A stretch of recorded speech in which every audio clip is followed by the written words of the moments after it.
Complicat. Astă noapte am visat că am întârziat la școală. Nu mai știu a câta oară și fi convins că sunt foarte indecis când vine vorba despre cele două locații. Și nu doar alea două de care mă împiedic precum și tu. Și dacă n-aleg mereu școala, nu înseamnă că nu. Să știi că eu învăț, dar nu prea reușesc. Cred că nu e specific școlesc. Totuși o să încerc să îți șoptesc. Liceu de iub.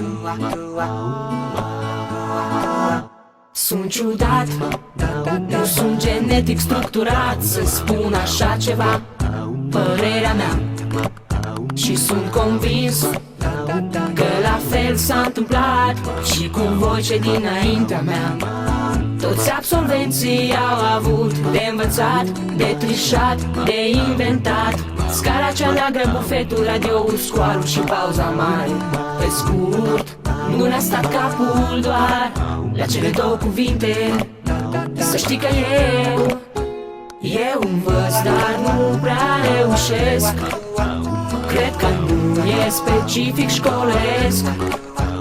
Totuși o să încerc să îți șoptesc. Liceu te iub. Și nu înțeleg de ce nu mi-acorzi notele de care am nevoie, pentru ca părinții afară să-mi dea voie.